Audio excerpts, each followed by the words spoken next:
Hello and welcome. I'm Wolfgang Riebe, your mind shift master, and these are my weekly quick tips.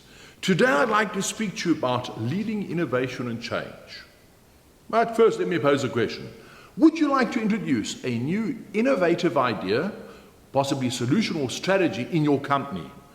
Maybe even you want to do this in your own business or even in your own personal capacity to come up with some creative ideas. The processes will be pretty much similar. Now, I'm sure that you are aware of many peers or colleagues in your or other companies where a new innovation has simply disappeared into the, how should we put this, bureaucratic process, red tape, and never ever reached fruition. Have you ever questioned the reason for this? Why does this happen? Well, the comprehensive answer is definitely not a 5-minute quick tip video, but pretty much a full course of books with theories by various authors, from Goffin and Mitchell's pentathlon model to Tidd's 4P approach to Kotter's 8-step change model to McKinsey's 7S model. It gets involved and complex. I think you get it. However, I want to keep it short and simple. Before I explain anything, one needs to ask, what is innovation?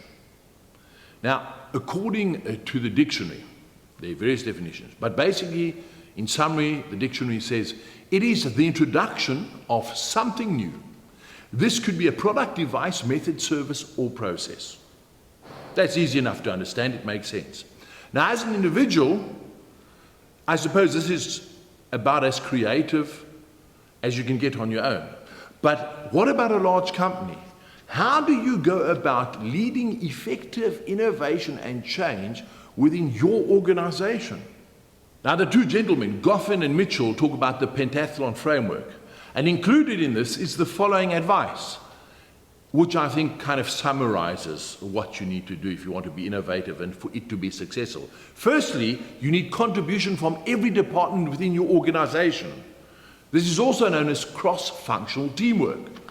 You must remember that as soon as there is minimal or no communication between colleagues and members of different departments, guess what? There's going to be a lack of clarity and understanding of that particular innovation, and what happens? It leads to friction and lack of support from those who don't understand the bigger picture or the end goal. And then you think, oh, they're being arrogant, they're being funny, they're being jealous. No, they just don't understand it.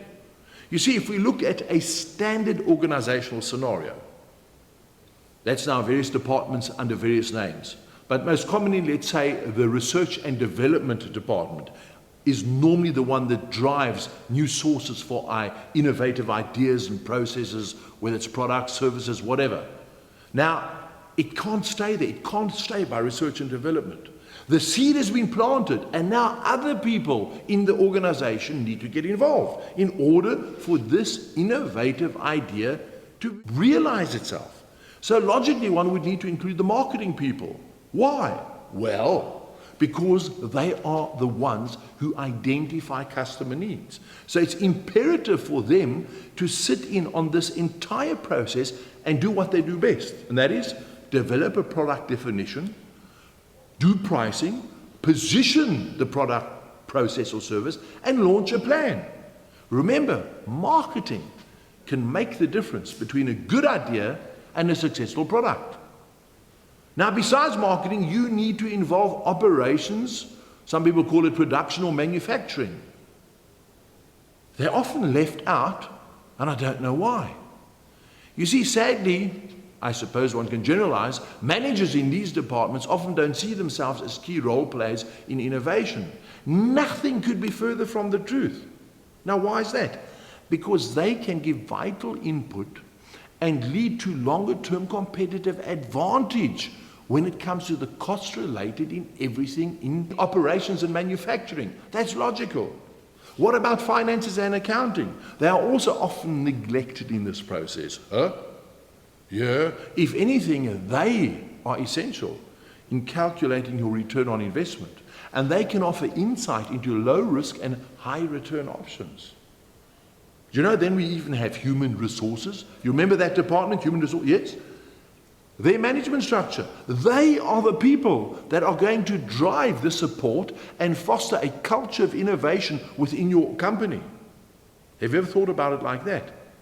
They are the ones that are responsible for hiring, developing, and inspiring the right people.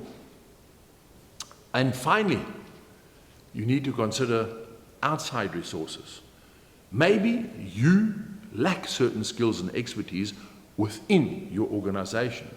So these people will need to be included and sourced to help you in your research and or specialist knowledge. These could be suppliers, they could be consultants. Only then will the innovation be open and have the potential to reach full maturity and bring about change. Makes sense, doesn't it? And that's one way of looking at it. Thank you for listening. I trust this bit of advice on leading innovation and change has helped you reach and will help you reach future innovative ideas. From me, Wolfgang Riebe, thanks very much, and I'll see you next time.